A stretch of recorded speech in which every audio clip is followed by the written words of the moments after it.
നമസ്കാരം. മിടിച്ചേർ തുടങ്ങുന്നു. ആദ്യം പ്രധാന വാർത്തകളിലേക്ക്.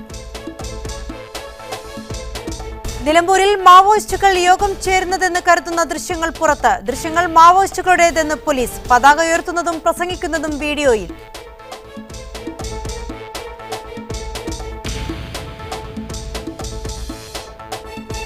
സൗദി, UAE, ഖത്തർ എന്നീ രാജ്യങ്ങൾക്ക് അത്യാധുനിക ആയുധങ്ങൾ വിൽക്കാൻ പെന്റഗൺ തീരുമാനിച്ചു. തീരുമാനം അമേരിക്കൻ വിദേശകാര്യ മന്ത്രാലയം അമേരിക്കൻ കോൺഗ്രസിനെ അറിയിച്ചു. വാർത്ത സ്ഥിരീകരിച്ച് പാശ്ചാത്യ മാധ്യമങ്ങൾ. കുവൈത്തിൽ പുതിയ സർക്കാർ അധികാരമേറ്റു. 16-അംഗ മന്ത്രിസഭയിൽ 7 പുതുമുഖങ്ങൾ. മന്ത്രിസഭാംഗങ്ങളെ നിയോഗിച്ചുകൊണ്ടുള്ള ഉത്തരവിറക്കിയത് കുവൈത്ത് അമീർ. വിശദമായ വാർത്തകളിലേക്ക്. നിലമ്പൂരിൽ മാവോയിസ്റ്റുകൾ യോഗം ചേരുന്നതെന്ന് കരുതുന്ന ദൃശ്യങ്ങൾ പുറത്ത്. മാവോയിസ്റ്റുകളിൽ ഒരാൾ അംഗങ്ങളോട് പ്രസംഗിക്കുന്നതും ദൃശ്യങ്ങളുണ്ട്.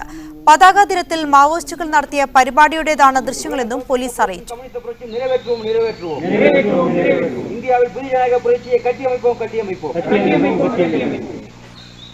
മുച്ചതെപ്പി പകുതിയിൽ ആയുധ പോരാട്ടത്തെ കൂർമ്മപ്പെടുത്തുவோம்.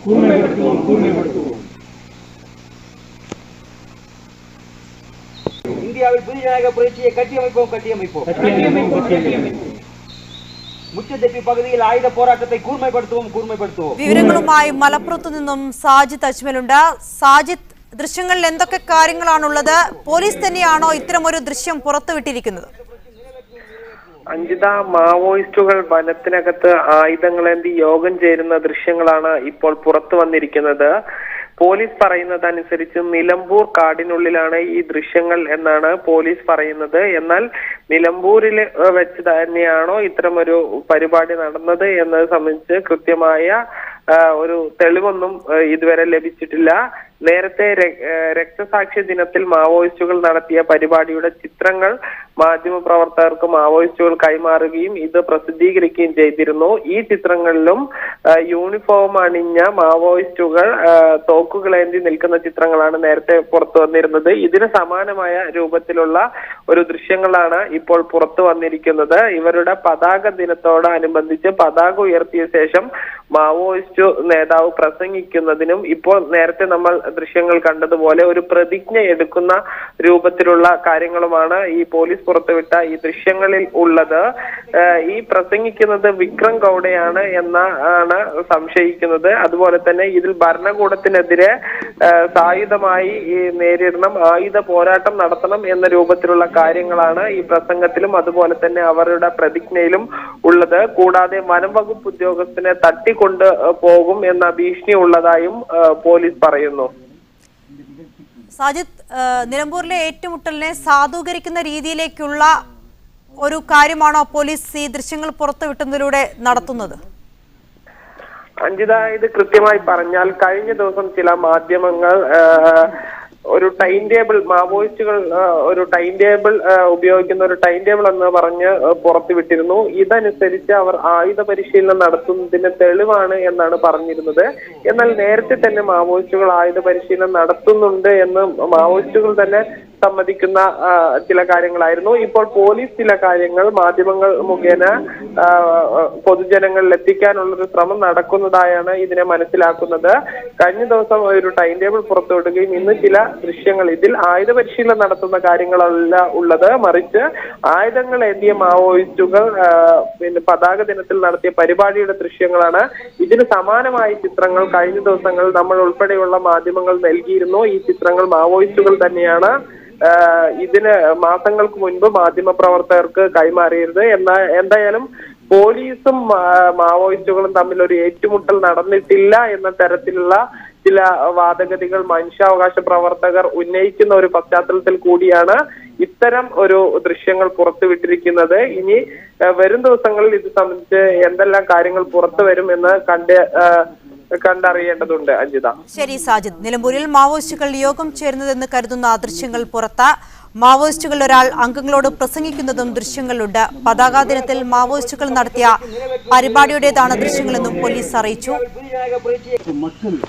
மக்களில் நடத்தாத குறையை நம்மிடம் தீர்ப்பதற்கு உண்மைக்கு நாம் இங்கே ஆரம்பித்த இந்த 2 வருஷத்தில் நம்ம வேலை பார்த்ததில்லை. இந்த மாவட்ட உலக சோசியலிச புரட்சியும் கம்யூனிஸ்ட் புரட்சியும் நிறைவேற்றுவோம். இந்தியாவில் புதிய ஜனநாயக புரட்சியை கட்டியமைப்போம். முச்சத்தெப்பி பகுதியில் ஆயுத போராட்டத்தை கூர்மைப்படுத்துவோம். കുവൈത്തിൽ പുതിയ സർക്കാർ അധികാരമേറ്റു. ഷൈഖ് ജാബിർ അൽ മുബാറക് അൽ ഹമദ് അസബായിന്റെ നേതൃത്വത്തിൽ 16-അംഗ മന്ത്രിസഭയാണ് നിലവിൽ വന്നത്. മന്ത്രിമാരിൽ 7 പേർ പുതുമുഖങ്ങളാണ്. അമീർ ഷെയ്ഖ് സബാൽ അഹമ്മദ് അൽ ജാബിർ അൽ സബാഹാണ് ശനിയാഴ്ച മന്ത്രിസഭാംഗങ്ങളെ നിയോഗിച്ചുകൊണ്ടുള്ള ഉത്തരവിറക്കിയത്. 7 പുതുമുഖങ്ങൾ ഉൾപ്പെടെ 16 പേരാണ് ഷെയ്ഖ് ജാബിർ മുബാറക് അൽ സബാഹിന്റെ നേതൃത്വത്തിലുള്ള മന്ത്രിസഭയിലുള്ളത്.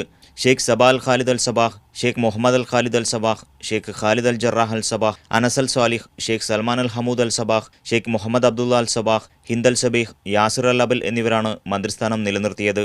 പെട്രോളിയം ജലം വൈദ്യുതി മന്ത്രി ഇസാം അബ്ദുൽ മൊഹ്സിൻ അൽ മർസൂഖ്, വാണിജ്യ വ്യവസായ മന്ത്രി ഖാലിദ് നാസർ അൽ റൌദാൻ, വിദ്യാഭ്യാസം, ഉന്നത വിദ്യാഭ്യാസം എന്നീ വകുപ്പുകളുടെ ചുമതല ലഭിച്ച ഡോക്ടർ മുഹമ്മദ് അബ്ദുൽ ലത്തീഫ് അൽ ഫാരിസ്, നീതിന്യായ പാർലമെന്ററി കാര്യമന്ത്രി ഫാലിഹ് അൽ ഹസ്ബ്, ആരോഗ്യമന്ത്രി ഡോക്ടർ ജമാൽ അൽ ഹറബി, ഔക്കാഫ് മുനിസിപ്പൽ കാര്യമന്ത്രി മുഹമ്മദ് നാസർ അൽ ജബരി, പൊതുമരാമത്ത് മന്ത്രി അബ്ദുറഹ്മാൻ അൽ മുത്തവ എന്നിവരാണ് ക്യാബിനറ്റിലെ പുതുമുഖങ്ങൾ. മുൻ മന്ത്രിസഭയിൽ ആഭ്യന്തര വകുപ്പ് കൈകാര്യം ചെയ്തിരുന്ന ഷെയ്ഖ് മുഹമ്മദ് അൽ ഖാലിദ് അൽ സബാഹിന് ഇക്കുറി പ്രതിരോധ വകുപ്പ് ലഭിച്ചപ്പോൾ പ്രതിരോധം കൈകാര്യം ചെയ്തിരുന്ന Sheikh Khalid Al Jarrah Al Sabah ആഭ്യന്തരത്തിലേക്ക് മാറി. ആരോഗ്യ മന്ത്രാലയം അണ്ടർ സെക്രട്ടറി സ്ഥാനത്ത് നിന്നാണ് ഡോക്ടർ ജമാൽ അൽ ഹറബി മന്ത്രിസഭയിലെത്തുന്നത്. Muneer Ahmed, media 1, Kuwait City. മുഖ്യമന്ത്രി പിണറായി വിജയനെ തടഞ്ഞ സംഭവത്തിൽ CPM സംസ്ഥാന സെക്രട്ടറി കോടിയേരി ബാലകൃഷ്ണൻ അപലപിച്ചു. കേന്ദ്ര ക്യാബിനറ്റ് പദവിയുള്ള സംസ്ഥാന മുഖ്യമന്ത്രിക്ക് മറ്റൊരു സംസ്ഥാനത്ത് തടയുന്നത് ഫെഡറൽ ഇന്ത്യയുടെ ചരിത്രത്തിൽ ആദ്യമായാണ്. ഇത് പ്രതിഷേധാർഹമാണ്. ഞായറാഴ്ച CPM കേരളത്തിൽ പ്രതിഷേധ പരിപാടികൾ സംഘടിപ്പിക്കുമെന്നും കുവൈത്തിൽ നടത്തിയ വാർത്താസമ്മേളനത്തിൽ കോടിയേരി ബാലകൃഷ്ണൻ പറഞ്ഞു. ഞാൻ കേരള മുഖ്യമന്ത്രി പിണറായി വിജയനുമായി കുറച്ച് സമയം മുമ്പേ ഫോണിൽ സംസാരിക്കുകയുണ്ടായി. അദ്ദേഹം കാര്യങ്ങൾ വിശദമായി അദ്ദേഹത്തിൽ നിന്ന് ചോദിച്ച് മനസ്സിലാക്കാൻ എനിക്ക് കഴിഞ്ഞു. അദ്ദേഹം അവിടുത്തെ ഗവൺമെൻറ് നിർദ്ദേശം അനുസരിക്കുകയാണ് ചെയ്തത്. ഗവൺമെൻറ് നിർദ്ദേശത്തിന് വിരുദ്ധമായിട്ട് പ്രവർത്തിക്കേണ്ട എന്നുള്ളത് കൊണ്ടാണ് പോലീസിൻ്റെ നിർദ്ദേശം അങ്ങനെയാണെങ്കിൽ ആ നിർദ്ദേശത്തിന് വിധേയമായിട്ട് ഞാൻ നിന്നുകൊള്ളാം എന്ന് പറയുന്ന സമീപനം മുഖ്യമന്ത്രി സ്വീകരിച്ചത്. അവിടെ പോയി ഒരു സംഘർഷമുണ്ടാക്കുക, കുഴപ്പമുണ്ടാക്കുക എന്നുള്ള നിലപാട് മുഖ്യമന്ത്രി സ്വീകരിച്ചില്ല.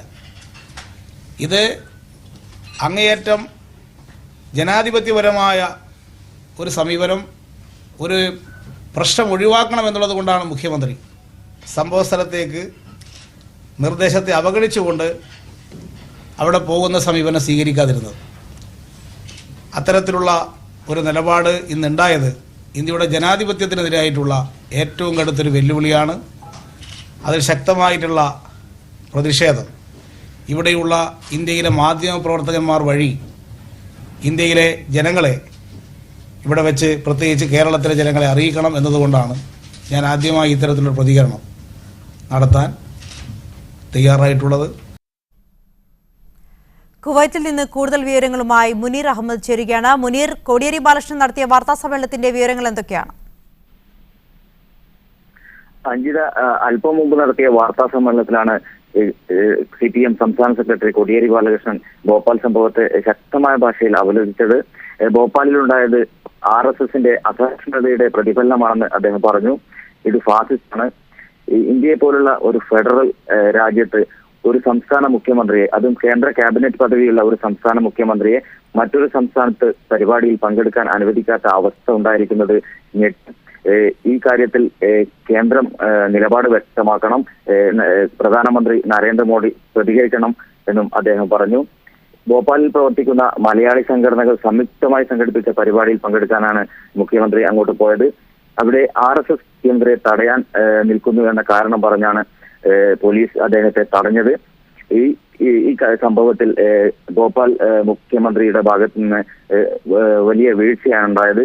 തടസ്സങ്ങൾ, മറ്റൊരു സംസ്ഥാനത്തെ മുഖ്യമന്ത്രി, കേന്ദ്ര ക്യാബിനറ്റ് പദവിയുള്ള ഒരു മുഖ്യമന്ത്രി എന്നുള്ള നിലക്ക് തടസ്സങ്ങൾ നീക്കിക്കൊടുക്കലാണ് സംസ്ഥാന സർക്കാർ ചെയ്യേണ്ടത്. മധ്യപ്രദേശ് മുഖ്യമന്ത്രിക്ക് കേരളത്തിലായിരുന്നു ഈ അവസ്ഥ ഉണ്ടായിരുന്നതെങ്കിൽ ആ സംസ്ഥാനവും കേന്ദ്ര ഗവൺമെന്റും എങ്ങനെയായിരിക്കും എന്ന കാര്യം നമ്മൾ ചിന്തിക്കണം. ഇത് ഫാസിസ്റ്റ് സമീപനമാണെന്നും അദ്ദേഹം പറഞ്ഞു. ഈ വിഷയത്തിൽ ജനാധിപത്യ സ്നേഹികളിൽ നിന്ന് ശക്തമായ പ്രതിഷേധം ഉയരണമെന്നും അദ്ദേഹം പറഞ്ഞു.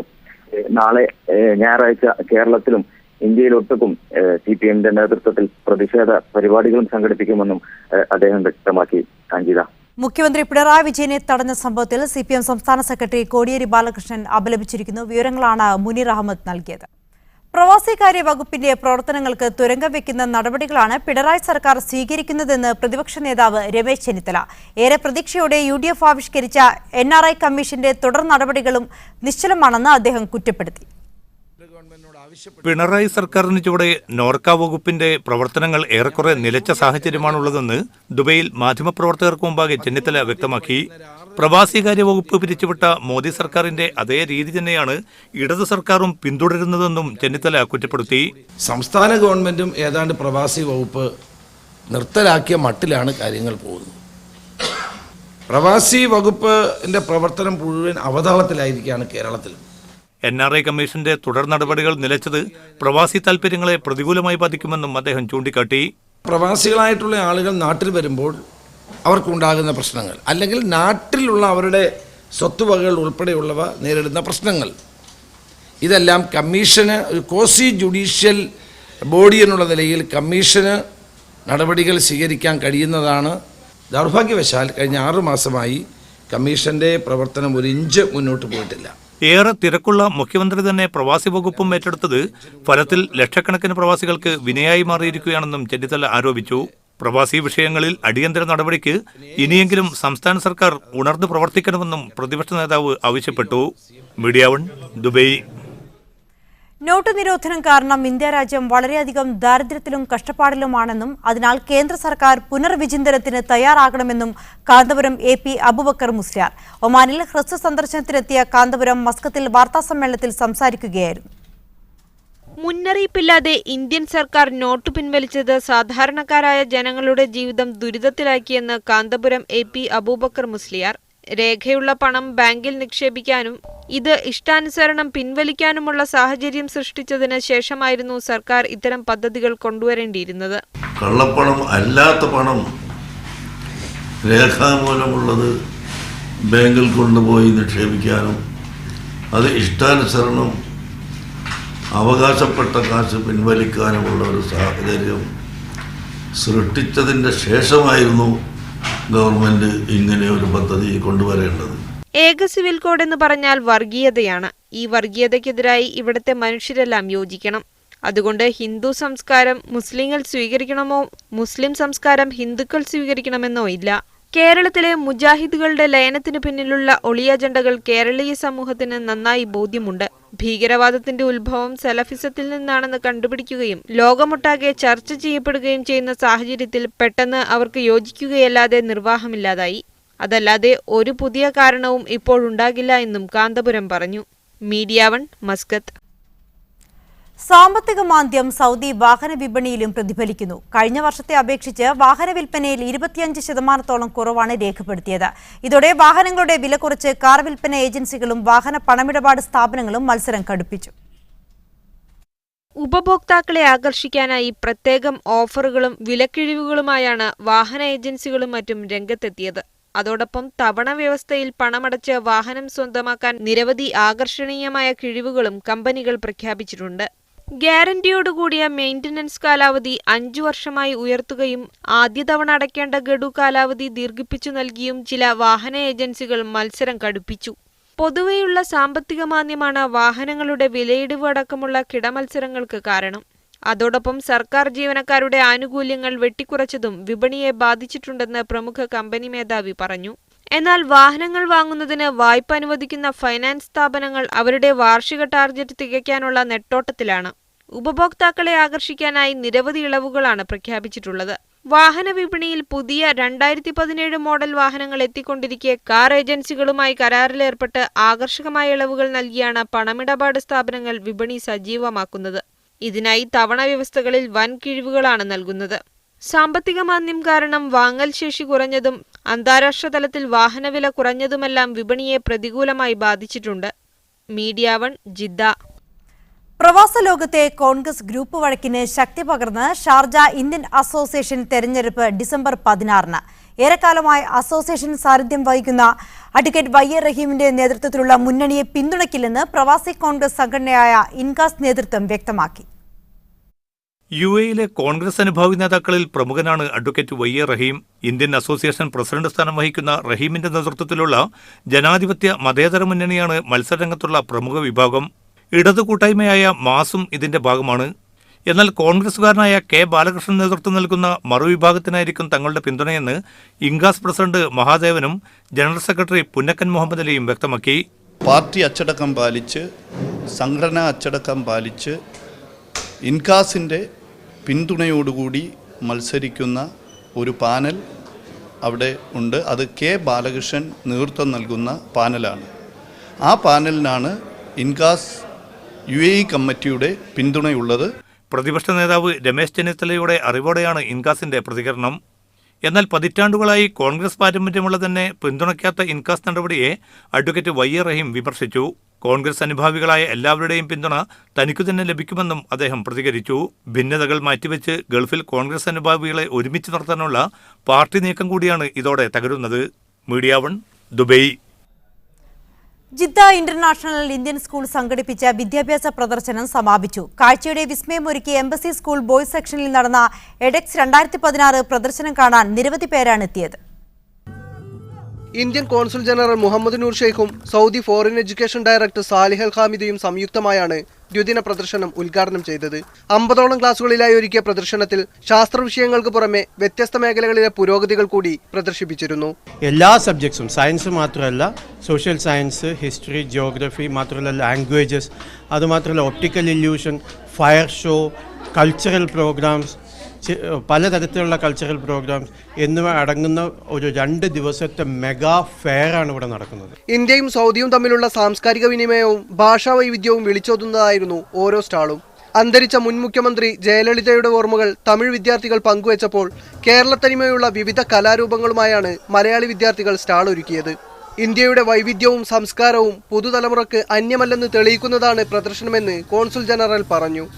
Concept quite interesting and quite encapsulating that people are the students are probed to bring up the best and then to remain connected to the country that we belong to, and of course to be aware and appreciative of the country that is hosting all of. വിദ്യാർത്ഥികളുടെ നൂതന ആശയങ്ങളും കണ്ടുപിടുത്തങ്ങളും കാണാൻ രക്ഷിതാക്കൾ ഉൾപ്പെടെ നൂറുകണക്കിന് ആളുകളാണ് സ്കൂളിലെത്തിയത്.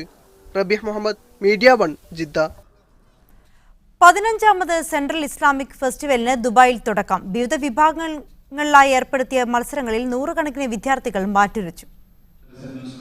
Dubai central സ്കൂളിൽ ആരംഭിച്ച ഫെസ്റ്റിവലിൽ 50ലേറെ വിദ്യാലയങ്ങളിൽ നിന്നുള്ള പ്രതിഭകളാണ് പങ്കെടുക്കുന്നത്. ഉദ്ഘാടന ചടങ്ങിൽ central school director RSM Khalib, principal Sharafuddin, New Indian Model School principal doctor Aslam Khan എന്നിവർ സംബന്ധിച്ചു. ഫാറൂഖ് മഹ്താബ് ഖിറാഅത്ത് നടത്തി. ഖുർആൻ പാരായണമാണ് മത്സരങ്ങളിൽ പ്രധാനം. വിവിധ ഔക്കാഫ് ഘടകങ്ങളിൽ നിന്നുള്ള പണ്ഡിതരുടെ നേതൃത്വത്തിലുള്ള സമിതിയാണ് മത്സര ജേതാക്കളെ തിരഞ്ഞെടുക്കുന്നത്. ഖുർആൻ പാരായണത്തിലും പഠനത്തിലും പുതുതലമുറ ഏറെ മുന്നോട്ടു പോയതായി മത്സരം തെളിയിക്കുന്നതായി വിധികർത്താക്കൾ അഭിപ്രായപ്പെട്ടു.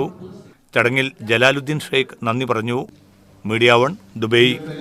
മലയാളി പ്രതിഭകൾ നിർമ്മിച്ച പ്രവാസ ലോകത്തു നിന്നുള്ള ആദ്യ ഹിന്ദി ഹ്രസ്വചിത്രത്തിന്റെ പ്രദർശനവും CD പ്രകാശനവും അൽലൈനിൽ നടന്നു. ശരവൺ മഹേശ്വരാണ് ആകർഷിത് ചിത്രത്തിന്റെ ശില്പി. ഉപജീവനം തേടി ഗൾഫിലെത്തുന്ന ഉത്തരേന്ത്യൻ യുവാവിന്റെ ജീവിതം പറയുന്നതാണ് സിനിമ. CD പ്രകാശനം നിർമ്മാതാവ് സുഭാഷ് മലപ്പട്ടം ഹേമചന്ദ്രൻ നൽകി നിർവഹിച്ചു. ദി 6 സ്ട്രിങ്സ് ക്രിയേഷൻ പുറത്തിറക്കുന്ന ക്രിസ്ത്യൻ ഭക്തിഗാനങ്ങളുടെ ഓഡിയോ ആൽബമായ സത്യവെളിച്ചം നാളെ പ്രകാശനം ചെയ്യും.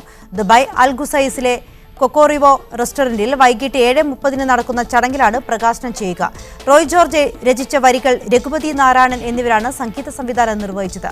KG മാർക്കോസ്, സുമി അരവിന്ദ്, ഉദയ് രാമചന്ദ്രൻ എന്നിവരാണ് ഗാനം ആലപിച്ചത്. ഇന്ത്യയിലെ കറൻസി പ്രതിസന്ധിയുടെ പശ്ചാത്തലത്തിൽ ദോഹയിൽ FCC ചർച്ചാവേദി സാമൂഹിക സംവാദം സംഘടിപ്പിക്കുന്നു. ഡിസംബർ 15 വൈകുന്നേരം 7:30 FCC ഹാളിലാണ് പരിപാടി നടക്കുക.